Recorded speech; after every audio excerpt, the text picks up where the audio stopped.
Good morning everyone, मैं हूं सफीर हसन और आप देख रहे हैं चैनल मेड इन्फो। हम बात करेंगे आज वार्ड में बने वार्ड के बारे में। आपने वार्ड का नाम तो सुना ही होगा। ये वार्ड क्या है? वार्ड वो जगह है जहां पेशेंट को उनकी बीमारी के हिसाब से उनके वार्ड में रखा जाता है।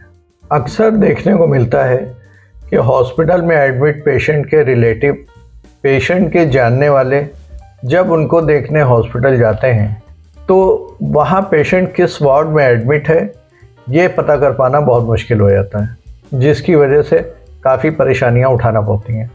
यदि आपको ये पता हो कि पेशेंट को क्या दिक्कत थी, उसको क्या बीमारी थी, तो वार्ड को ढूंढना और पेशेंट को ढूंढना आसान हो जाता है, क्योंकि पेशेंट को उनकी बीमारी के हिसाब से उनके वार्ड में रखा जाता है।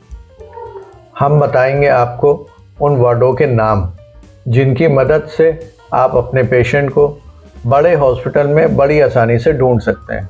सो प्लीज़ चैनल को पहले सब्सक्राइब कर लें ताकि वीडियो में बताई गई पूरी जानकारी आपको प्राप्त हो सके। चलिए शुरू करते हैं। जब कोई पेशेंट हॉस्पिटल में एडमिट होता है तो उसे सबसे पहले ट्राइज में रखा जाता है।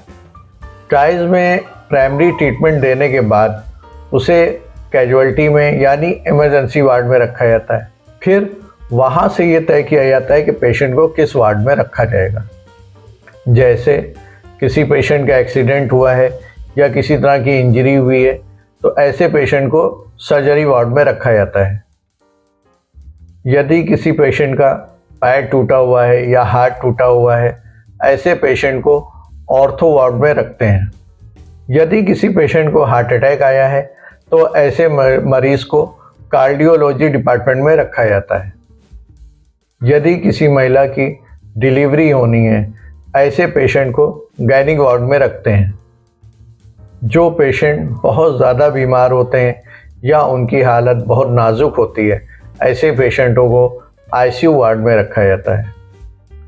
यदि कोई बच्चा बीमार है तो उसे पीडिया वार्ड में रखते हैं।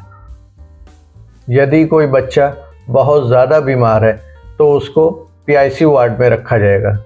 जो नवजात शिशु होते हैं, ऐसे बच्चों को एनआईसीयू वार्ड में रखते हैं। ये थी जानकारी हॉस्पिटल में बने कुछ वार्डों के बारे में।